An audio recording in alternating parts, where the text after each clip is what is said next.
just also the portrayal of the white people. I felt like the author, and I'm going to say the author because I didn't read the book, so I'm going to attribute this movie to her.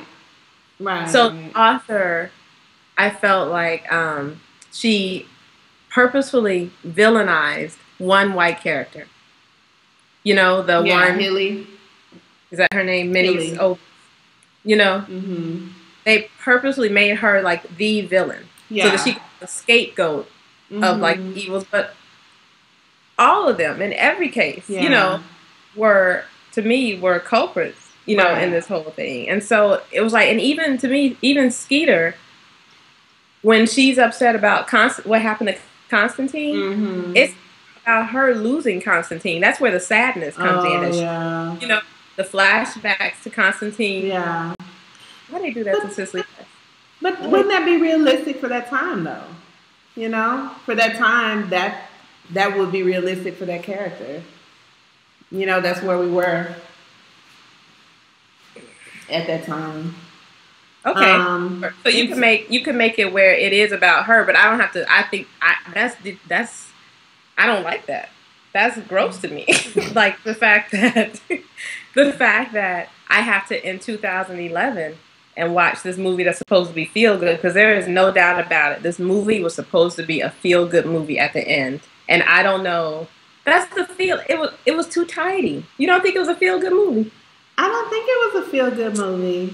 It was a feel good. No, I think it was. I think what they attempted to do was to kind of give a nod to the fact that things were about to change. You know, civil rights was starting to come to a head. I think they were giving a nod to that things were about to turn. You know, but it's a movie. You know, they have to wrap it up tightly. I'm not sure how the book ended. I understand that, but I don't think you make a feel-good movie centered on the help in 1960s Jackson, Mississippi. You know, at the end of it, Abilene gets fired for nothing.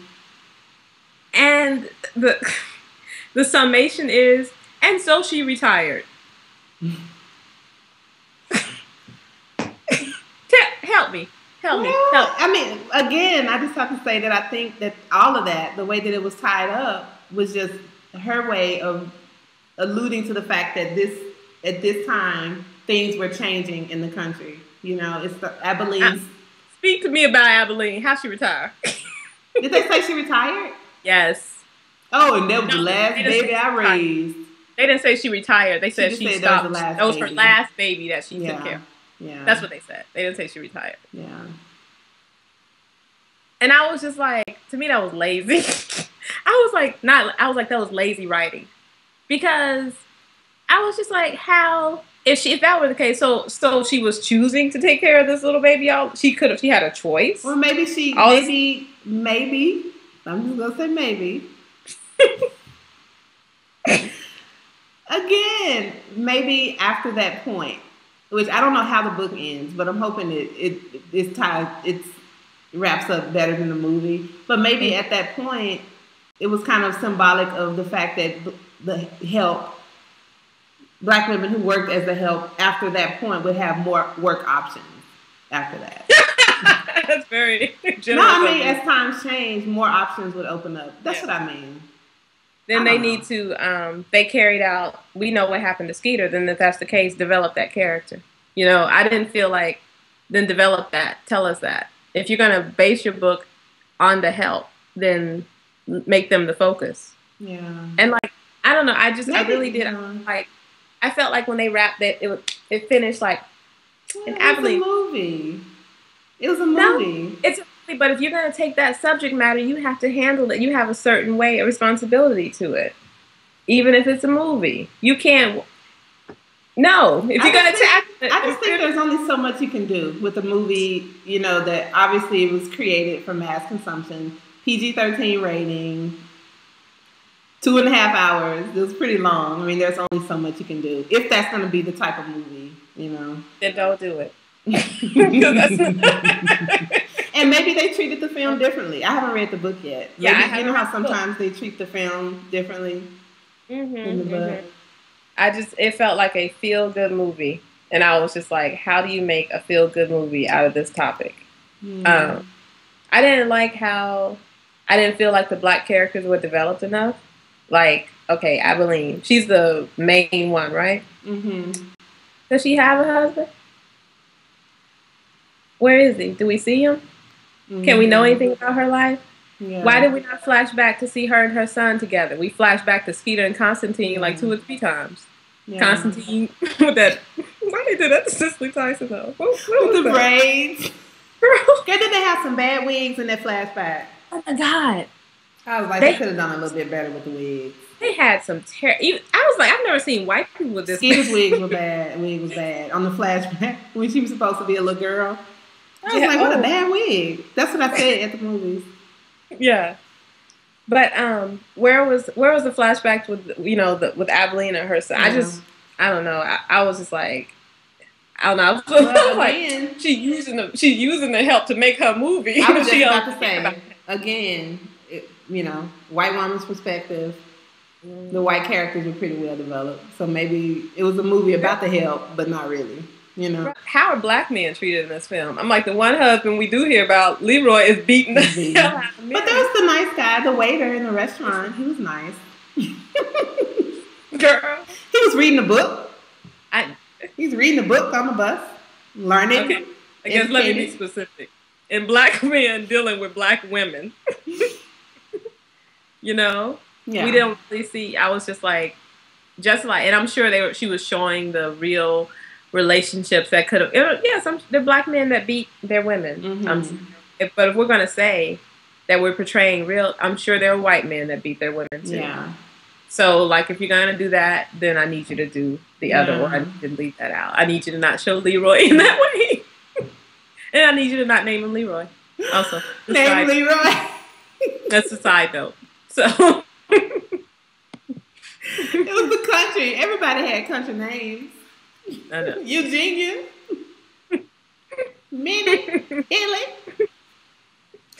Yeah, girl. I really did. I was waiting. I had hope. I'm telling you, I was sitting there like, okay, you have tackled some tough stuff here, and they have cried about being in hell, and they are trapped in hell. Yeah. Like, what we gonna do? What we gonna do? All right. Yeah. Okay. And Go ahead. I knew it was unrealistic. Yes. When the book was published, for all of a sudden, like, their lives to change, them to get new jobs, anything like that. I knew that was unrealistic. What I did not expect, was what it felt like a tone change of happy ending.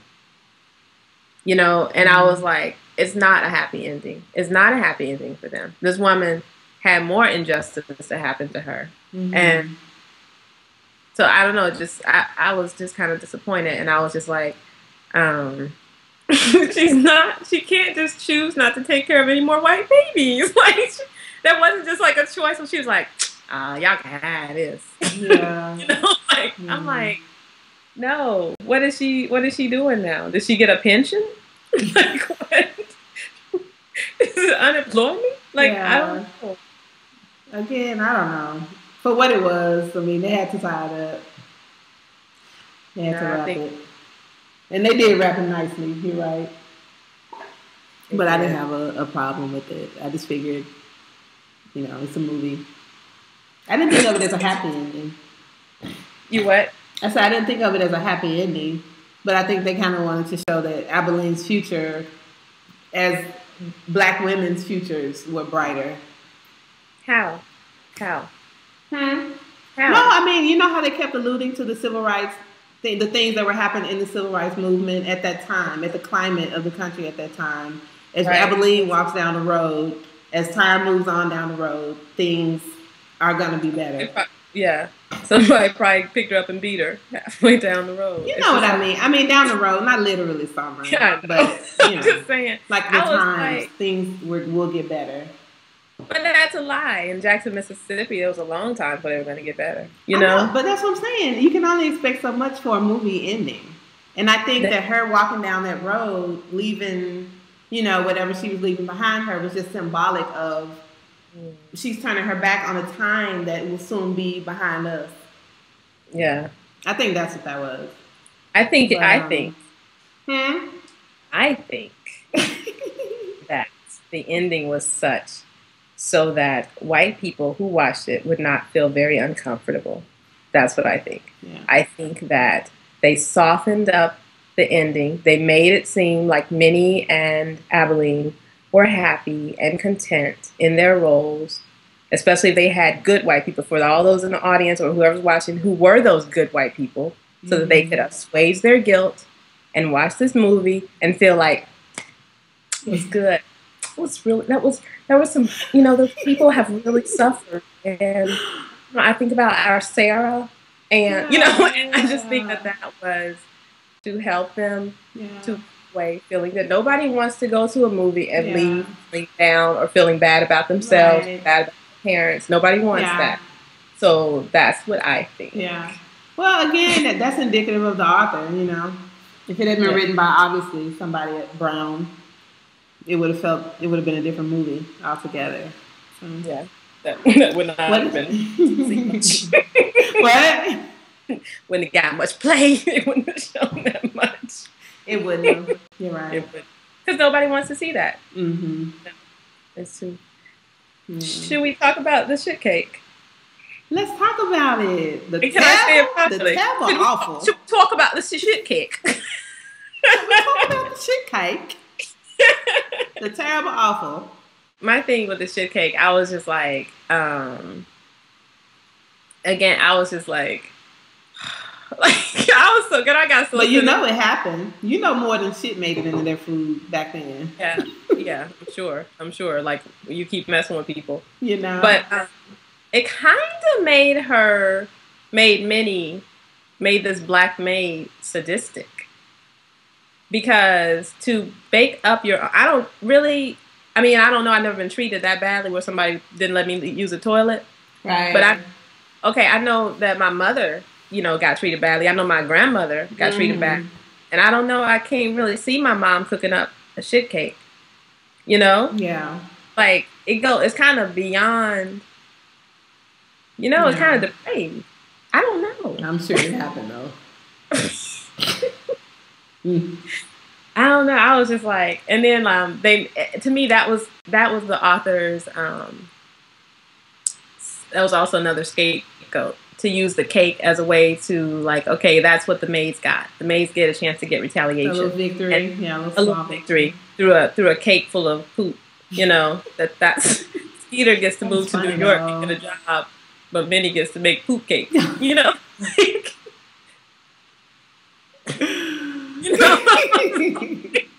You know? Yeah. Everybody gets something. That was so funny. So, yeah, that was very interesting. Why did I think Minnie was Sherry Shepherd? I don't know who that is. I thought she was Sherry Shepherd. Who's Sharon Shepherd? Sherry Shepherd? The lady on The View?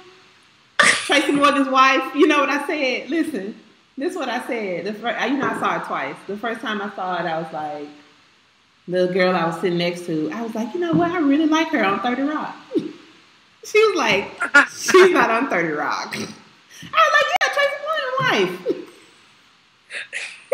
I'm gonna need you to know your Sherry, people. She said, she was like, that's Sherry Shepherd. I was like, oh, right. You're like our parents. I got them mixed up. Huh? You're like our parents. You know when your parents stop knowing? Yeah. Stop knowing who was who.